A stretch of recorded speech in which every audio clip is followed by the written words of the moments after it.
सबसे पहले प्रयागराज से इस वक्त की बड़ी खबर हम आपको बताते हैं। प्रयागराज के कीड़ागंज में गुरुवार की शाम चाट विक्रेता संदीप गुप्ता समेत 4 व्यक्तियों को गोली मारने के मामले का सीसीटीवी फुटेज सामने आया है। सीसीटीवी फुटेज में साफ देखा जा सकता है कि एक युवक दौड़ा कर लोगों पर ताबड़तोड़ फायरिंग कर रहा है। 31 सेकंड की फुटेज में असलहा लिए दिखाई दे रहा युवक पहले चाट की दुकान पर पहुंचता है। इसी बीच कुछ अन्य लोग भी वहां पर पहुंचते हुए दिख रहे हैं।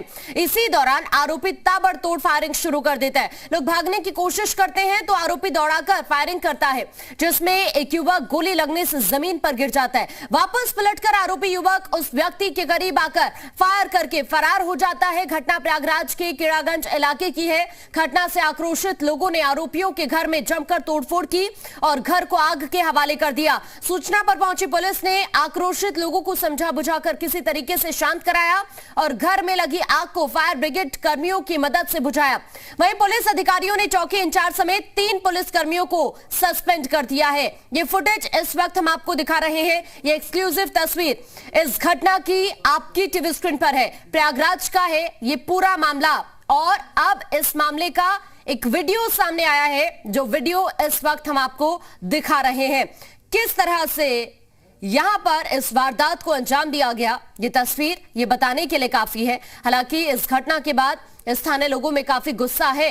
इस मामले को लेकर 3 पुलिसकर्मी भी सस्पेंड किए गए हैं। और ज्यादा जानकारी के लिए हमारे साथ हमारे सहयोगी मोहम्मद गुफरान इस वक्त जुड़ गए हैं। गुफरान, जिस तरह से ये घटना होती है कल, उसके बाद हमने देखा कि ग्रामीण किस तरह से आक्रोशित हो जाते हैं। अभी वहां पर क्या करंट सिचुएशन है, क्या कार्रवाई मामले को लेकर हुई, क्योंकि बताया यह जा रहा है कि 3 पुलिसकर्मियों को सस्पेंड कर दिया गया है। देखिए, बिल्कुल इस पूरे मामले को लेकर के खुद आईजी राकेश सिंह जो है वो मौके पर पहुंचे थे। जिस तरीके से घटना हुई थी रात के उस समय हुई थी जब चाट विक्रेता अपनी दुकान पर था, तभी उसके ऊपर फायरिंग की जाती है। उसके साथ उसके भाई के ऊपर भी फायरिंग की जाती है, जिसमें दोनों गंभीर हालत में हॉस्पिटल में भर्ती हैं। दुकान पर जिस समय फायरिंग की वारदात हुई उसी दरमियान वहां पर 2 अन्य लोग भी मौजूद थे, उन्हें पर भी गोली के छर्रे लगे हैं। ऐसे में इस पूरे मामले को लेकर के जो अधिकारी हैं, पुलिस के आला अधिकारी, वो बेहद एक तरीके से सतर्क हैं। उन्होंने मौके पर पहुंचा, मुआयना किया और इस पूरे मामले को लेकर के जो बीट के पुलिसकर्मी हैं उनकी लापरवाही मानते हुए सस्पेंड कर दिया है, जिसमें चौकी इंचार्ज नाका जो कीड़गंज थाने से संबंधित है, इसके अलावा 2 कांस्टेबल हैं। इन तीनों को सस्पेंड करते हुए मामले की जो जांच है वो बैठा दी है। साथ यानी कि अभी इस मामले को लेकर 3 पुलिसकर्मियों को सस्पेंड किया गया है। आप बने रहिए गुफरान। पहले एक बार हम दर्शकों को ये सुनाते हैं कि इस मामले को लेकर अभी पुलिस अधिकारियों की तरफ से क्या कुछ कहा जा रहा है। यहाँ पर जो है अभी थोड़ी देर पहले घटना है कि 4 लोग घायल हैं और बहुत विवाद हुआ और एक आबकारी का विमलेश नाम का एक आरक्षी है जिसको साथ निलंबित बताया जा रहा है, उसके द्वारा गोली चलाना बताया गया और हमारे एक आदमी की गंभीर हालत है, 3 आदमी को 2 को कम चोटें आई, तीसरे की भी इलाज हो रहा है और ये जो है स्थिति अभी 1-2 की सामान्य है। गुफरान हमारे सहयोगी इस वक्त हमारे साथ बने हुए हैं। गुफरान, अभी पुलिस अधिकारी को हमने सुना, इस घटना के बाद 4 ऐसे लोग बताए जा रहे हैं जो घायल हैं, जिनमें से एक की हालत गंभीर है। अभी इस बारे में कोई जानकारी मिली इस शख्स को लेकर कि अभी क्या सिचुएशन है इसकी?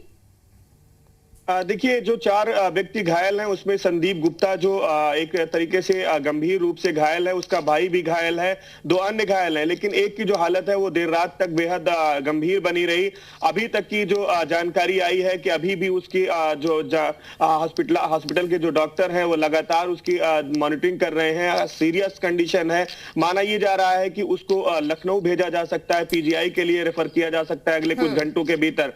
इस पूरे मामले में जो आरोपी है उसमें आबकारी विभाग का निलंबित एक सिपाही है विमलेश पांडे, इसके ऊपर इस पूरे मामले को अंजाम देने का आरोप है, फायरिंग करने का आरोप है।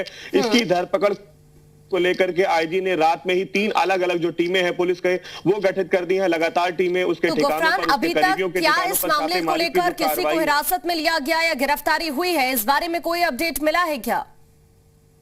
बिल्कुल, देखिए इस पूरे मामले में जो आरोपी है जिसने फायरिंग की है, जिसके खिलाफ आरोप है, उसकी धरपकड़ को लेकर के पुलिस की जो टीम है वो लगातार प्रयासरत है। लगातार उसके संभावित जो ठिकाने हैं वहां पर छापेमारी की जो कार्रवाई है वो की जा रही है। हालांकि अभी तक कामयाबी नहीं मिली है। कुछ उनके करीबियों को जरूर, उनके जो रिश्तेदार हैं, जो परिचित हैं, उनको पुलिस ने पूछताछ के लिए अपनी हिरासत में लिया है। लेकिन जो मुख्य आरोपी है, जो मुख्य अभियुक्त है, वो फिलहाल पुलिस के पकड़ से बाहर है। आईजी ने रात में ही 3 अलग अलग टीमें गठन किया है, जिसमें एसटीएफ है, सीओ के नेतृत्व में भी एक अलग टीम है। इसके अलावा क्राइम ब्रांच को भी लगा दिया गया है। पूरी घटना की अगर बात करें तो घटना की वजह एक मकान का विवाद बताया जा रहा है, जिसमें जो आरोपी पक्ष है वो लगातार उस मकान पर कब्जे की एक तरीके से कोशिश कर रहा था। जो पीड़ित पक्ष है, जिसके ऊपर फायरिंग की गई है, वो पक्ष भी वहीं पर रहता था। दोनों के बीच लंबे समय से कई बार कहासुनी विवाद जो है वो हो चुका था। लेकिन कल की जो घटना है वो बेहद एक तरीके से गंभीर बताई जा रही है, क्योंकि इस पूरे मामले को लेकर के स्थानीय लोगों में बेहद आक्रोश था। जब घटना हुई तो लोगों ने जो आरोपी पक्ष है उसके घर को भी आग के हवाले किया। हालांकि तो पुलिस क्या अभी वहां पर ठीक है क्या हालात? क्योंकि आप जैसे जानकारी दे रहे हैं कि उसके बाद से जो स्थानीय लोग थे उनमें गुस्सा, और उसके बाद आरोपियों के घर पर तोड़फोड़ की जाती है, आगजनी की जाती है। हालात वहां पर अभी नॉर्मल है? देखिए, देर रात तक जो पुलिस के आला अधिकारी थे, उनके नेतृत्व में जो टीमें थी वो लगातार स्थानीय लोगों को समझाने बुझाने का प्रयास किया, जिसमें लोगों ने गिरफ्तारी के आश्वासन पर एक तरीके से माने हैं। लोगों में तनाव का माहौल आसपास में जरूर है। हालांकि मौके की स्थिति देर रात तक पुलिस कर्मियों की मौजूदगी में जो थी वो एक तरीके से नियंत्रण में थी। लेकिन लोगों का सीधे तौर पर कहना है कि आरोपियों की अगर जल्द से जल्द गिरफ्तारी नहीं होती है तो इसको लेकर के वो सड़क पर उतरेंगे।